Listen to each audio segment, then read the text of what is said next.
Caballero, el conferencista de Wii. Bueno, hoy toca algo muy diferente a la vez pasada, que en el capítulo anterior estuvimos charlando con Dara y los Lightning Talks. Bueno, hoy estamos viendo otro aspecto de los Wayworkers. Estamos con Álvaro y sus conferencias. Bueno, para arrancar, contame cómo salieron las conferencias, cómo arrancó todo esto. Bueno, arrancó bastante interesante porque esta idea surgió hace ya bastante tiempo, capaz que hace más o menos 2 años. Yo en aquel entonces, el Álvaro del pasado, se encontraba sin proyecto y quieras o no, cuando uno está sin proyecto es como esa zona, digamos, un poco incómoda, que la que no todo el mundo siempre quiere estar o disfruta. Entonces, más allá de estar invirtiendo tiempo en estudiando, en repasando y intentando ser lo más útil posible dentro de las posibilidades, sentía como que quería ir un poquito más adelante, ¿no? Como hacer algo más. Y yo siempre tuve como habilidad para lo que es hablar en público y exponer, porque yo hice muchos años teatro cuando era niño y adolescente y me quedó como esa faceta de disfrutar exponer. Y creo que era un buen momento para poder unir toda la parte técnica y todo el conocimiento que yo he adquirido durante estos años y complementarla con la parte de la oratoria que me gusta. Entonces, me acuerdo que tuve una sesión con Rodri que me ayudó mucho como a guiarme a ver qué forma yo le podía dar a esto y me dio diferentes alternativas, por ejemplo, poder justamente retomar el teatro, hacer algo en YouTube, poder dar charlas. Y la parte de dar charlas me gustó bastante. Empecé dando charlas para un grupo reducido del Slack que tenemos, de lo que hacemos parte de Elixir. Después hice un Way Labs. Después recuerdo que fui a Mimiquoit, que es una empresa bastante amiga de Wyvern, y ahí fue como mi primer conferencia formal, digamos, en Elixir. Y ahí como que se empezó a dar forma y me sentí como un poquito más cómodo y confiado y quise como seguir avanzando y dar el próximo nivel. Y después el hito más importante fue cuando fui seleccionado para hacer uno de speakers en la ElixirConf. Para que tengan una idea, las dos grandes conferencias dentro del mundo Elixir son la ElixirConf y la CodeBeam. Capaz que la ElixirConf es hasta un poquito más y más marketinera porque va el creador del lenguaje que es José Balim, entonces todos los grandes expositores siempre quieren estar ahí. Tuve la oportunidad de ir a Orlando en el 2024, ahí di mi primera charla. Recuerdo que la ensayé muchísimo porque quería que el margen de error sea mínimo, pero bueno, siempre llegado el momento de la charla, uno se pone un poquito nervioso, a veces las cosas no salen como te hubiera gustado, porque capaz que vos querés buscar un lenguaje bien específico, que está bueno porque suena bastante bien. Llegado el momento, uno, entre los nervios y que se olvida, bueno, busca la mejor forma de que salga, pero la verdad que salió bastante bien. Después, continuando un poquito con mi carrera como charlista, digamos, la próxima charla fue en la CodeBeam en San Francisco. Esa también estuvo bastante buena porque esa charla es bastante exigente en la parte técnica. Entonces, también que yo haya sido parte de los que fueron a exponer, para mí obviamente me dio mucho orgullo. Y siempre teniendo en cuenta que estoy representando a una empresa. Eso también tiene muchísimo valor porque creo que a Wyvern como marca le sirve mucho para hacer ruido en el mundo. De hecho, también me sorprendió, lo conocía que es Wyvern a nivel mundial. Hay que tener en cuenta que el nicho de Elixir es bastante reducido, pero sin duda que De Wyvern... igual manera sigue siendo conocida, te sigues cruzando con gente que la conoce. Exacto, sí, te encontrás con gente que de hecho trabajó con Wyvern en algún proyecto o tuvo una interacción, tanto de personas como empresas, lo cual me parece que está buenísimo. Y después también supe dar una en Austin, en Texas, que capaz que no estaba tanto a la altura de las dos charlas anteriores, pero igualmente estuvo buena. Y después también recuerdo dar una online, que en principio iba a ser en persona en la India, que después por temas de pandemia y ese tipo de cosas se pasó a una modalidad online. Y bueno, básicamente esos fueron los grandes hitos de yo como charlista. Pero qué increíble el camino que recorres para llegar a, como que dice, las grandes ligas. Todo ese camino que empezás desde una charla interna hasta llegar a estar en otro país, en conferencias importantes. Es algo que me llama mucho la atención, es el hecho de poder enfrentarse a ese nerviosismo. ¿Cómo manejás ese nerviosismo, esa incomodidad que genera, pero de igual manera te permite seguir adelante? ¿Cómo manejas la tensión en esos momentos? Bien, perfecto. Yo cada vez que arranco el proceso de armar una charla y ver a ver si voy a poder ser uno de los expositores o no, yo pienso que lo más difícil siempre es quedar seleccionado. Una vez que quedaste seleccionado y te cae el mail diciendo vas a dar una charla tal y tal día, yo ahí soy consciente de lo peor que puede pasar, es que o la charla sea aburrida, o me tranqui las cosas no salgan como yo quisiera, o capaz que va poca gente, pero si yo me pongo a pensar fríamente, ninguno de esos escenarios es suficientemente grave como para decir, no, la verdad que estoy corriendo un riesgo muy grande. Entonces, siendo consciente de el peor escenario puede ser uno de los que yo te nombré, entonces el miedo ya no es tan grande porque sabes que las cosas que pueden pasar no te van a afectar tanto. Sí, sí, Obviamente, llegado el momento, uno se pone muy nervioso.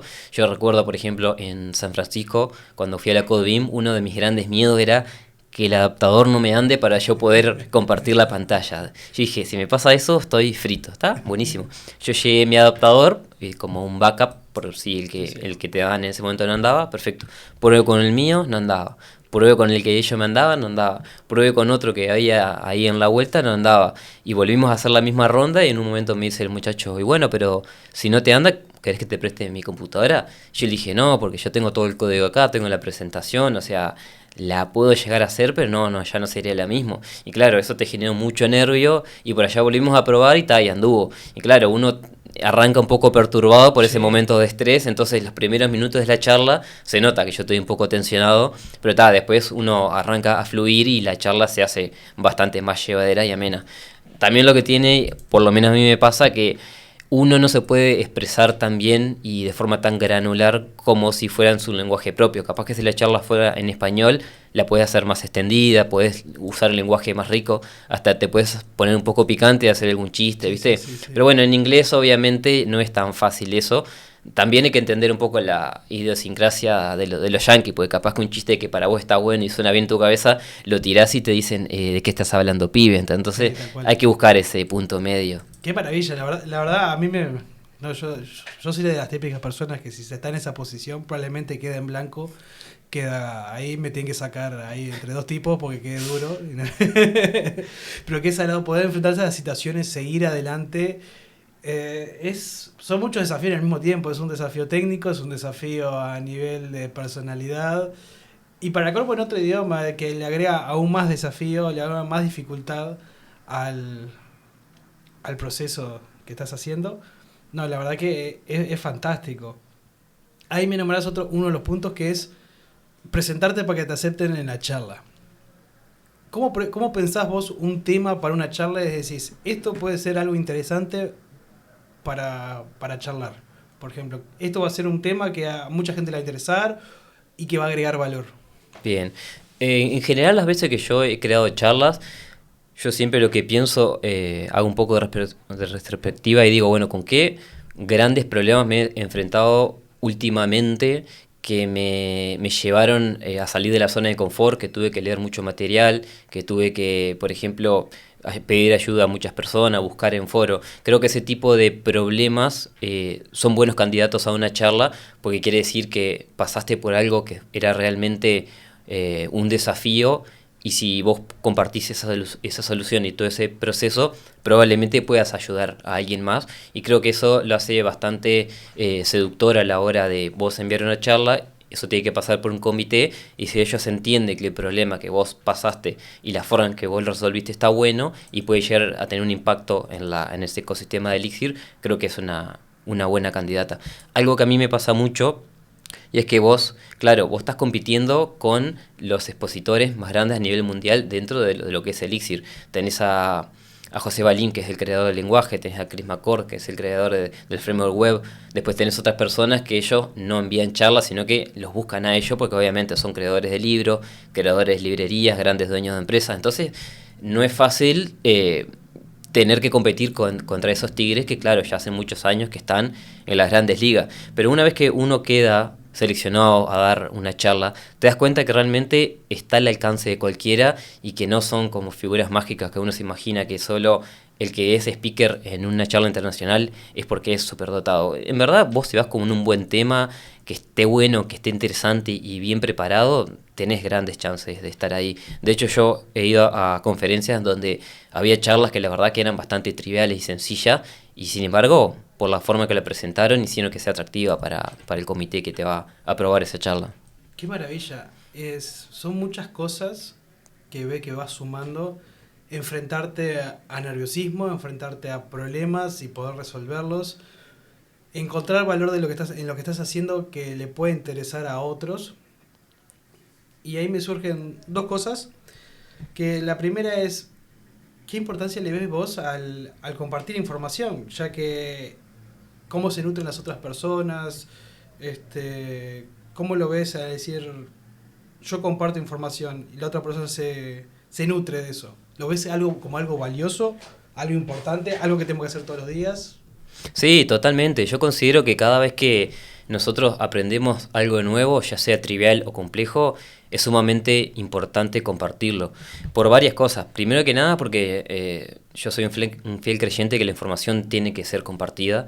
No tiene demasiado valor si vos lo terminás guardando en un TXT en tu computadora, porque capaz que hay alguien que está pasando por la misma situación o puede llegar a pasar por la misma situación y probablemente le ahorres muchos dolores de cabeza y muchas frustraciones. Por otro lado, creo que también tiene mucho valor personal porque vos a la hora de explicar algo estás reforzando ese conocimiento. Para mí de las mejores maneras de vos entender algo es explicarlo, porque vos cuando lo explicás tenés que ir a las raíces del conocimiento, entonces te sirve mucho para darte mayor seguridad y confianza a vos a la hora de manejar ese tema en particular. En cierta manera estás reafirmando lo que ya sabes, lo estás tratando de comunicar y ese al nivel de comunicarlo similar de otra manera.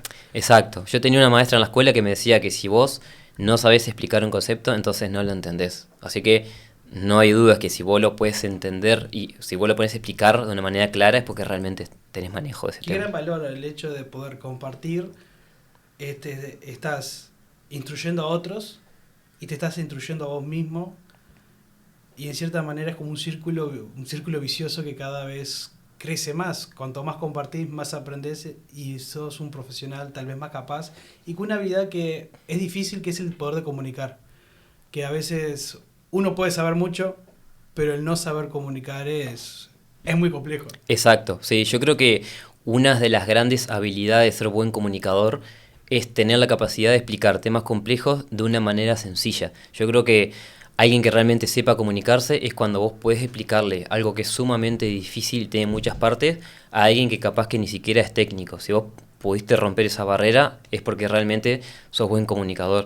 Y a mí también otra cosa que me pasaba, que me pasó varias veces ya, después que terminé de dar la charla, yo pensaba como que el tema que yo estaba dando era muy trivial, como que capaz que como acá hay gente muy grosa y muy salada, lo que yo estoy dando obviamente ya lo deben saber. Y sin embargo me pasó todo lo contrario, porque generalmente se arman charlas y rondas cuando termina la conferencia, y varios de los otros speakers que estaban ahí me dijeron, qué bueno este tema, vos sabés que lo había escuchado pero nunca lo vi en profundidad.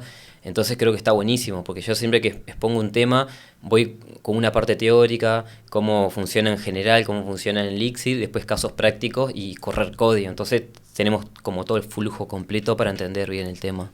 Qué maravilla, la verdad que es algo interesante, porque me pasa a mí, le pasa a todo el mundo, que es el hecho de decir yo sé algo, pero probablemente otro ya lo sepa o ya se sepa, lo mío probablemente sea obvio, y a veces no es tan obvio. Es esa posibilidad de animarse. Creo que nunca va a estar de más que compartas algo. Siempre vas a encontrar a alguien que no lo va a saber. Y también para decirse que lo que uno sabe es importante y el conocimiento que uno tiene así lo vale. Sí, sí, exacto. Bueno, ahora siguiendo a la segunda pregunta que tenía, que era el hecho, hay algo que creo que debe haber cambiado. ¿Cómo es el Álvaro de antes de las charlas y ahora el Álvaro después de haber dado varias charlas? ¿Cómo te sentís? ¿Cómo impactó en tu vida eso? Bueno, la verdad que fue un impacto bastante interesante, porque quieras o no, si bien la comunidad de Elixir es bastante reducida, uno ya se empieza a ser conocido como a nivel mundial. Obviamente que no es lo mismo ser conocido a nivel mundial por ser cantante, actor o ser experto, bueno, hablando más de tecnología, en JavaScript, que es una comunidad mucho grande. eh, si bien la comunidad de Elixir es más pequeña, ya uno se hace un poquito más conocido. Y eso está bueno, porque quiere decir que vos realmente estás al nivel en cierto punto de esas figuras que uno capaz que hace un tiempo atrás la veía como lejos, y en verdad estás, cuando vas a una conferencia, estás hablando con ellos, estás compartiendo charlas, está buenísimo. Así que nada, algo que también me gustaría compartir es invitar a la gente que haga este tipo de cosas, que realmente poder dar una conferencia internacional está al alcance de cualquiera. Yo ya les compartí cómo fue mi camino desde el inicio hasta ahora.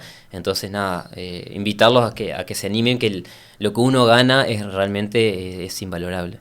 Qué divino, qué divino. La verdad que sí, animarse a esas cosas nuevas, animarse a compartir información, a compartir experiencias. Tendremos que hacer el Bangui de charlas.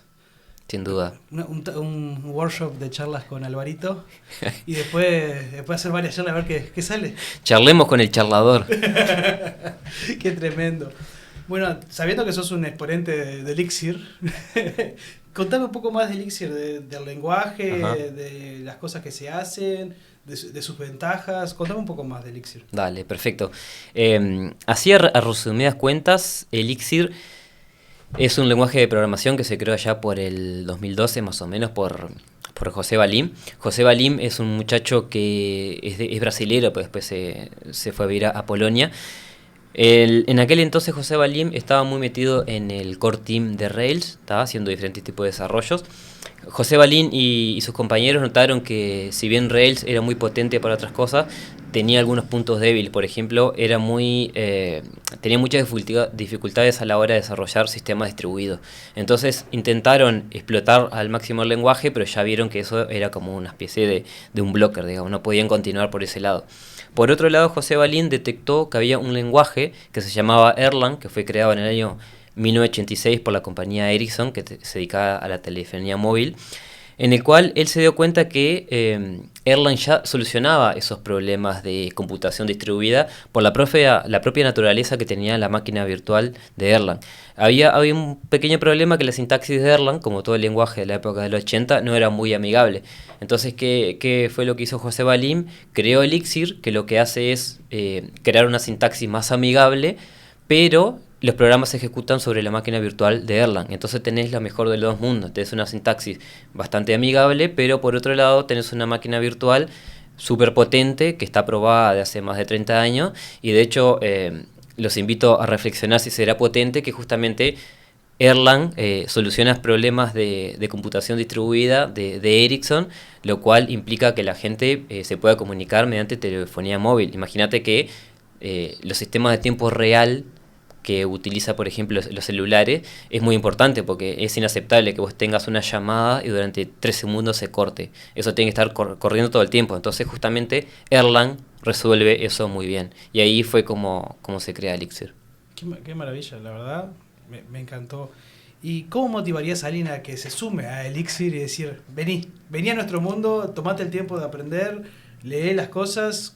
¿Cómo lo invitarías a ver? Dale. ¿Cómo se lo venderías? Bueno, yo me atrevería a decir que Elixir es un lenguaje sumamente divertido, porque tiene una sintaxis que es bastante distinta a lo que estamos acostumbrados, pero tampoco es tan difícil de aprender.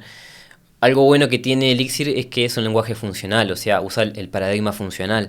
Y a mí, por lo menos, que yo venía del mundo Java, que es orientado a objeto, me gustó muchísimo, porque la forma en que se piensan los problemas, si bien al principio es un poquito distinto, porque ¿qué pasa? El típico problema que uno resuelve cuando arranca con programación orientada a objeto es, no sé, el sistema de hospitales. Tenés el hospital, tenés las camas, los pacientes que se internan en las camas.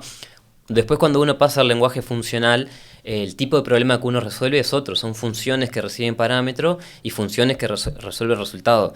Pero una vez que uno interactúa un poquito con lenguaje funcional tipo Elixir, se da cuenta que en verdad eso está más cerca como piensan las computadoras. Las máquinas no piensan tanto en base a objetos, sino a funciones, ¿no? Que reciben parámetros, hacen cierto cómputo y devuelven un resultado. Entonces uno cuando ya pasa esa barrera de entender cómo funciona la programación funcional. Yo creo que Elixir lo hace de una forma fantástica, es divertida, tiene cosas que están muy buenas, por ejemplo, no sé, para ser un poquito más técnico, no sé, Java, el garbage collector funciona a nivel de máquina virtual, entonces eso tiene muchos problemas porque a veces que la máquina virtual se para y se para toda la ejecución. Elixir, en cambio, resuelve el garbage collector a nivel de procesos. Entonces, el problema que pueda haber en un proceso no afecta a los demás procesos, que es algo por lo cual, una de las razones por la cual también es tan potente ese lenguaje. Entonces, yo creo que todo ese tipo de detalles, una vez que lo entiende, se dan cuenta que está buenísimo, porque por ejemplo en Java cuando vos trabajas con concurrencia es bastante complejo, y Elixir ya te lo da gratis por la propia naturaleza de la máquina virtual. Entonces uno se puede enfocar en otro tipo de problemas que son más del negocio, más del cliente, y lo técnico ya te lo resuelve gratis Elixir. Sí, sí. Bueno, la verdad que me deja con ganas a mí de chumear un poco. Estás invitado. Sí. Con gusto voy a chumear todo esto, porque la verdad que a mí también me interesa conocer otros lenguajes, poder ver otros ambientes, otras filosofías, otras ideas, otros ambientes. También te hace ver las cosas de una manera diferente. Ahora hay un tema que nos está haciendo ver las cosas de una manera muy diferente, que quieras o no está en todas las charlas, que es la inteligencia artificial. ¿Cómo la inteligencia artificial afectó tu día a día? ¿La mejoró? ¿La complicó? ¿Cómo se relaciona con el mundo de Elixir? ¿Qué influencia tuvo? Bien, ni bien arrancó la inteligencia artificial, por lo menos yo cuando lo empecé a experimentar, capaz que a mediados del año pasado con Elixir, no le tenía mucha confianza y mucha fe porque todavía estaba muy madura. Entonces cuando yo quería interactuar con la inteligencia artificial, cuando programaba con Elixir te tiraba, por ejemplo, funciones que no existían, o el código no compilaba, o te llevaba por caminos que no tenían ningún tipo de sentido. Estaba muy madura, entonces como que yo estaba un poco con resistencia. Después capaz que mi próxima iteración, mi próximo paso fue cuando vino Cloud Code. Ahí sí ya el código que te generaba Cloud era bastante más certero, y ahí poco a poco fui ganando un poquito más de confianza con la IA hasta el día de hoy, que sinceramente está bastante más avanzada que hace unos cuantos meses, y la calidad del código que hoy te genera, a mí por lo menos me da mucho más confianza que hace un tiempo. Yo igualmente considero que la inteligencia artificial lo que hace es potencia. Puede potenciar algo bueno y algo muy malo. Capaz que si vos le das un lenguaje como Elixir más la inteligencia artificial a alguien que no tenga mucha experiencia, capaz que lo que está haciendo en verdad es una mala solución en cuanto, por ejemplo, a la seguridad o la performance o la arquitectura. Entonces creo que está bueno que la inteligencia artificial sea potenciada con perfiles más senior, que tenga más experiencia. Entonces vos realmente podés orientar a la inteligencia artificial y determinar de forma relativamente fácil si lo que está haciendo está bien encaminado o no. Sí, la verdad, ahí me parece un punto muy importante en la mesa, que es el hecho de vos poder guiar a la inteligencia artificial. Una de las cosas que a mí como que más me cuesta, no que me cuesta, sino que me hace preguntas, es el hecho de, hoy en día, como mucho está de moda el prompt engineer, prácticamente que a veces ves las noticias, ves lo que te rodea y hace sentir de que como que el lenguaje ya hoy en día no es importante. Lo que es importante es transmitirle bien a la inteligencia artificial. Escuchándote a vos lo que me decías de Elixir, de cómo conoces el lenguaje, que vos la sabés guiar, al menos a mí me responde la pregunta el hecho de la importancia de saber el lenguaje. La importancia de saber el lenguaje usando la IA no como quien te suplanta, sino como quien te potencia. Creo que ahí hay algo que está interesante, el hecho de que aún más motiva el hecho de aprender un lenguaje. Vos sabés las ventajas.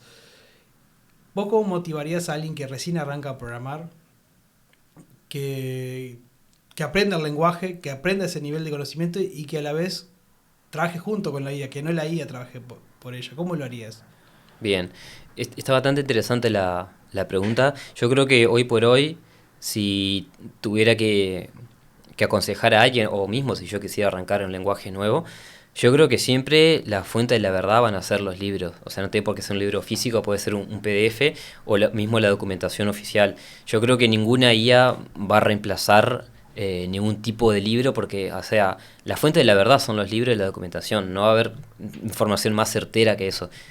Si bien capaz que la IA justamente se basa en esa información y vos podés decir, bueno, pero ella me da lo mismo que está ahí, yo creo que siempre está bueno leer la documentación, leer los libros, hacer los ejemplos y cuando uno tiene duda usar la IA para que te guíe, pero no arrancar el día uno, prende la computadora y decirle a la IA, bueno, quiero aprender Elixir, quiero aprender este lenguaje de programación, sino que tener como esa instancia de, bueno, voy y leo la documentación, tengo duda, le puedo preguntar a la IA y hacer ese tipo de ida de vuelta. Capaz que una vez que yo ya tengo un poquito más de conocimiento y experiencia y me siento más sólido, capaz que sí tener más interacción, pero creo que no hay que saltarse ese paso de leer algunos libros en donde vos tenés el fundamento, cómo funciona el lenguaje, en qué se basa, qué paradigma usa, cómo funciona la máquina virtual. Ese tipo de cosas para mí son fundamentales a la hora de poder hacer frente a cualquier proyecto. Sí, tal cual. Y el hecho, ¿cuál haría, vos crees que le hace la diferencia saber sobre el lenguaje a fondo y no saberlo cuando uno habla con una inteligencia artificial? O sea, vos decís en qué, bajo qué circunstancias. Si hace diferencia saber de un lenguaje o no, si no hace diferencia. Si yo le hablo a la IA y le digo, haceme una web API para, no sé, un e-commerce, y que te lo hagan cualquier lenguaje, y después cuando vayan pasando problemas, solo le digas, esto se rompe, a la diferencia que vos le puedas explicar, vi esto que está pasando en esta parte, más una descripción más técnica le des a la IA. ¿Hace o no hace la diferencia? Sí, yo creo que totalmente hace la diferencia. De hecho, yo no creo que haya un lenguaje de programación que sea experto en todo y que resuelva todos los problemas de manera fantástica. Capaz que vos me puedes decir, bueno, JavaScript capaz que es el candidato porque tiene todo un stack, tanto de frontend como de backend y herramientas que se puede hacer básicamente todo. Yo igualmente creo que vos si vas a, no sé, a hacer una plataforma de e-commerce o cualquier desarrollo que vayas a hacer, yo creo que primero tendrías que hacer un estudio previo a ver cuáles son los lenguajes idóneos para resolver esa problemática. Porque capaz que, por ejemplo, yo te digo, Elixir es buenísimo porque soporta muchos usuarios concurrentes, porque maneja la concurrencia de una manera fantástica, pero capaz que vos lo que querés hacer es un programa de escritorio que lo usás vos solamente. Entonces ahí capaz que estás matando a una hormiga con una bazooka y no tiene ningún tipo de sentido. Entonces creo que está bueno pasar por esa instancia, ver cuál es el lenguaje ideal y después ahí sí arrancar esa iteración. De hecho, puedes usar mismo la IA para que te aconseje en ese camino, ¿no? Qué fantástico, qué fantástico. Al menos a mí me deja más tranquilo muchas cosas, porque uno se guía por las noticias y empieza a ver que el mundo se viene abajo, pero también escucha personas como en tu caso, que estás bien inmersa dentro de un mundo de un lenguaje, de una tecnología, y me dice, bueno, creo que la IA lo que va a ser ese soldadito que tengo al lado, y yo soy el que lo dirige, y que puede potenciar mi propio trabajo, siempre y cuando uno sepa lo que está intentando hacer, ¿no? Bueno, me encantaría seguir charlando, pero vamos a ir cortando. Pero antes de terminar, lo que me gustaría preguntarte es, ¿cómo enfrentás el cambio? Bien, el cambio del tipo de... ¿El tipo de cambio del dólar o el cambio de la tecnología? El cambio en la vida en general. El cambio en la vida. Ahí nos vamos un poquito más filosófico. Perfecto, me gusta. Mirá, quiero escucharte filosofar acá. Perfecto, yo creo que nosotros tenemos que ser lo suficientemente flexibles, versátil y abiertos para enfrentar el cambio. Porque yo creo que, por ejemplo, hoy, no sé, la industria del software está pasando por un momento de que la IA está revolucionando. Y no tiene por qué ser ni bueno ni malo. Yo creo que estamos transitando un periodo de cambio y yo creo que los que van a salir más favorecidos es los que se adaptan a ese cambio y están abiertos a dejar de hacer una cosa y empezar a hacer otra o cambiar la forma en que actúan frente a determinadas circunstancias. Así que, lejos de para mí ser algo negativo, yo creo que en este momento hay que estar más pillo y abierto a otro tipo de posibilidades que capaz que sin esta situación crítica que estamos viviendo no podríamos darnos cuenta. Imponente. Muchísimas gracias y la verdad que me encantó charlar. Bueno, gracias a vos y estamos a las órdenes si querés otra iteración más. Más bien que sí. Bueno.